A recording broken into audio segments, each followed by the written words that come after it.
Is jou dag gevul met inhoud, met betekenis? In die Bybel is 'n dag meer as net 'n manier om tyd weer te gee. Ons lees in Psalm 118 vers 24, dit is die dag wat die Here gemaak het. Laat ons daaroor juig en bly wees. En dit is duidelik dat die psalms elke dag sien as 'n geskenk van die Here af. In Klaagliedere 3 vers 22 tot 23 tref dit jou, hoe dat die Here se nuwe genade elke dag na ons toe kom. Dat dit nuut is elke oggend. Want dit is 'n geskenk van die Here bedoel vir sy eer en vir jou beswil. Die wysheidsliteratuur en Spreuke fokus op die betekenis en inhoud wat deur keuses in die lig van die vrees van die Here kom. Hierdie keuses bring sukses en voorspoed. Prediker maak die gevolgtrekking dat werk, plesier en wysheid verbygaande is. Dat betekenis net gevind word in die vrees van die Here en om die lewe se eenvoudige gawes te geniet as 'n geskenk van die Here af, aan jou. Om betekenis in jou daaglikse take te vind, vra dat jy jou denkwyse moet verskuif, sodat selfs die geringste taak iets word wat ek saam met die Here doen. Dit vra wegbeweeg van die idee dat geestelike tyd slegs op Sondag of by die kerk plaasvind. 'n 17de eeuse monnik wat in die kombuis gewerk het, het geskryf dat vir hom gewerk het, was om elke dag se take deel te maak van 'n gesprek met die Here.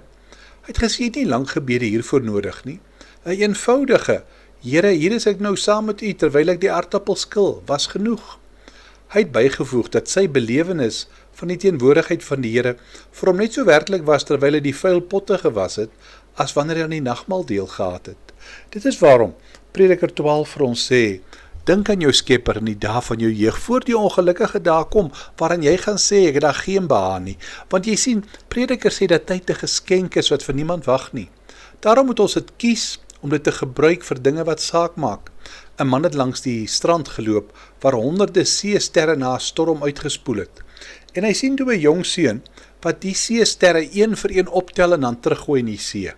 Die man het gelag en gesê, daar's duisende seesterre, soveel van die strand, jy sal onmoontlik 'n verskil kan maak. Maar die seun het net gebuk, nog een opgetel en teruggegooi en gesê, dit het 'n verskil aan daardie een gemaak.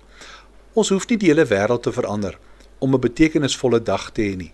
Sielkundiges onderskei tussen die geluk wat draai om jouself en jou plesier en jou kos, terwyl betekenis te maak het met die groei en die gewilligheid om 'n bydrae te maak. Viktor Frankl het gesê, hy het ontdek dat in sy tyd in die konsentrasiekamp, die wat oorleef het mense was wat iets gehaat het wat hulle nog moes doen. En dis waarom isolasie so gevaarlik is. Kom ons bid saam. Here, ons wil baie dankie sê vir die geskenk van 'n nuwe dag. Geef vir ons die genade om dit saam met u deur te bring. Amen.